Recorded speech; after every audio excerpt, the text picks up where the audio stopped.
It's interesting to see your talk on the Brickell. I'd been to the Brickell in Miami before, and that was kind of a totally underutilized one-story buildings, kind of quaint and neat. But how did you take something that was basically nothing and put that much property on it and make it work? Being from Hong Kong, I didn't handle that particular project, but I do understand there was a lot of discussions with the city and Swire. And bearing in mind that Swire bought the properties, there's a series of properties, they bought them at a relatively frightening time in the market in the United States, particularly Miami. The property market in Miami 2008 just went down. There was a lot of bankruptcies and a lot of worry, and of course lack of investment and revenue coming into the city. Swire undertook extensive discussions and negotiations with the city to create not just another massive GFA property development where they're going to make tons of money. They were taking quite a big risk and persuaded the government as part of the policy to create life in the city centre. And they showed them examples of how this was done in Hong Kong at Pacific Place, in other cities in Asia. And of course Swire was already involved in Miami with the island and the Mandarin Oriental and so on and so forth. So it was kind of them confirming their long-term establishment in Miami and Florida. And the negotiations went fine, and there's a lot of details involved in that, but that's essentially what it was. It was the design of the building and bringing new life to the downtown area, so that it wasn't just separate buildings, it was an integrated complex, and that seemed to be very attractive to the city authorities in Miami, and that's how it was achieved. Peter, in Miami you mentioned that you have no air conditioning in the open space, and what is the shading devices which are using there? The shading device? It's called a climate ribbon, and essentially it's a glass roof, but the glass roof is undulating, and underneath the glass roof, it's supported on a metal frame. It has these blades.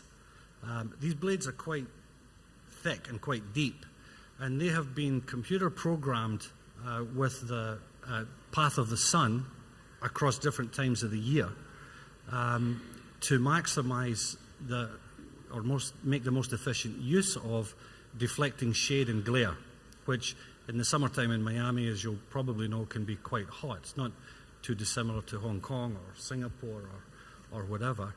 But the shapes were also designed in a way that they drew in the breezeways from the sea, because the building is close to the water. There was a lot of work done on the design of that. In fact, it's copyrighted, Climate Ribbon. A lot of design and studies and computer analysis was done with that. But it's metal fins. It's not really rocket science, but to get it perfected, it works very well. We've seen that you use a lot of algorithm to design or to enhance performance of the designs, both on street level or everything in the design. My question is after the construction and the beginning of usage of the development, are you doing any continuous studies to show that or to study if the design of the algorithm is actually was right or was accurate? Right. How to validate, or whether these Exactly. works will be validated. Well, in some cases, it's a little too early to tell, because this part of KPF, this little sort of algorithmic R&D department, has only been around for 6 years, and the buildings take longer, of course. But in the case of London work, it actually has to be pre-validated because, the views to for not the project I showed, but for other projects, views to St. Paul's, view sheds, all the light and the view conditions in London actually have a legal value. So they have to be validated by a third party before they're built. So you could say when they're built, they should be revalidated, but at least it's sort of a third party inspection. Otherwise, for New York, sort of the case, and the city will go over these various angles. They're checked, because the zoning envelope in New York is it allows you or not to build something. So it has great monetary implication, legal implication. But I think it's a good question because for some of the heat and experiential sides of data-led design, the question is, will you actually feel this later on in time? And that should be Chapter 2, which hasn't been achieved yet. I really enjoyed your cluster hubs and the realization of concentrated high-density structures to reduce a monotonous sprawl. Have you given much thought to retiring some of the land in between and opening it up to not only parkland, but even maybe restricted access into more of a wilderness area? Already cities in China, new cities in China and developing cities are adopting that approach where between the hubs we're getting bio corridors linking up the city on a biological grid, if you like, as opposed to the infrastructure grid. So, yes, it's not just a matter of leaving out areas for parks, but it's also bringing in a new gridway, a new natural gridway for the entire city. This question addressed to Jamie. I saw your presentation talking about the study on the FAR, high-density FAR. I just wonder, I saw figures like 30, 40. So, personally, what do you think the sort of the maximum FAR of city center like Shanghai, Shenzhen, or New York, could be? And because we are actually doing some research on a sort of a mega city sort of a subject, because we believe the building needs to go higher, but there is a limit of FAR. So, what do you think? FAR 30, which is what we're pressing with Vanderbilt for New York, is about as high as it goes. I think Chicago actually has some slightly higher floor area ratios. But I think it's really not so much a question of site by site as larger aggregated urban neighborhoods, precincts, where getting any bit above 30 is, or even having 30 across the board, is oppressive.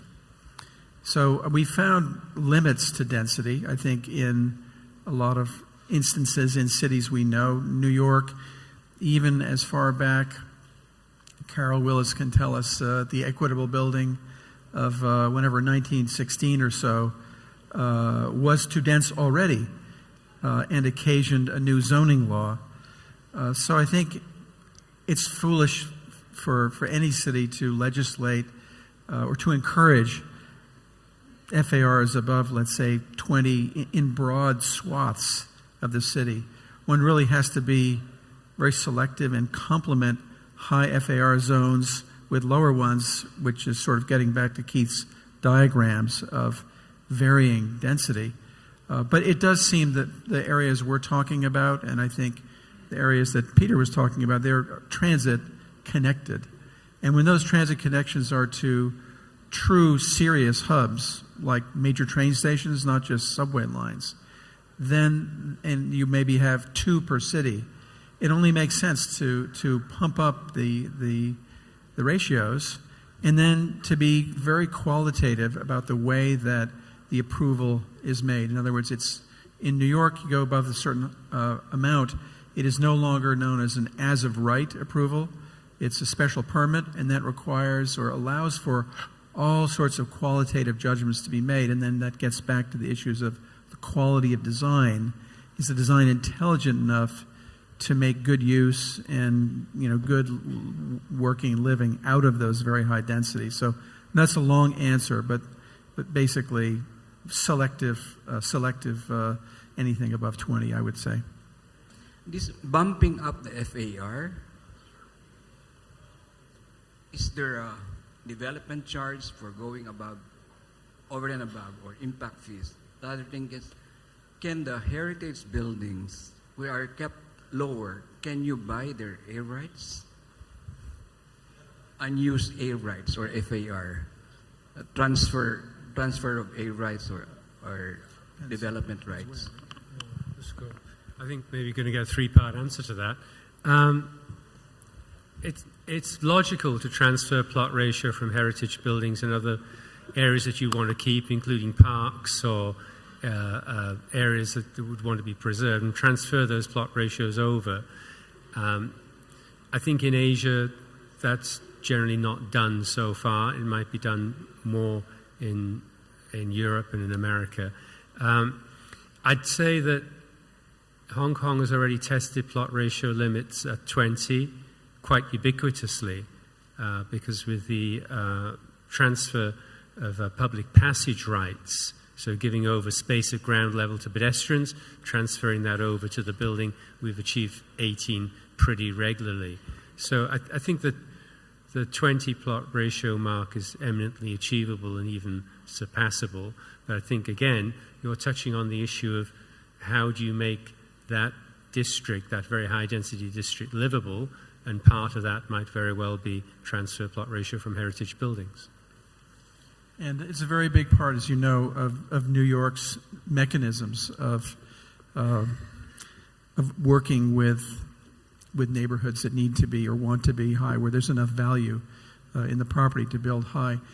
Of course, one of the advantages is that historical buildings get preserved. The money is going into the restoration of churches and stations. And in the case of the Vanderbilt Tower, there's a building called Bowery Savings Bank, which is a block away, 2 blocks away.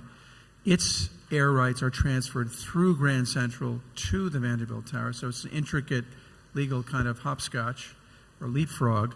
But also, the maintenance of the Bowery Savings Bank is part of the deal. It's not just a certain amount of money. It's actually the same developer owns both. But in order to transfer these rights, they have to sign on to the perpetual maintenance of the historical building. And then with the Vanderbilt Tower, had to prove that its design was complementary to Grand Central Terminal, which was a very controversial set of arguments. So there are these nuances that I think go into making the transfers even more valuable than just a kind of a money proposition.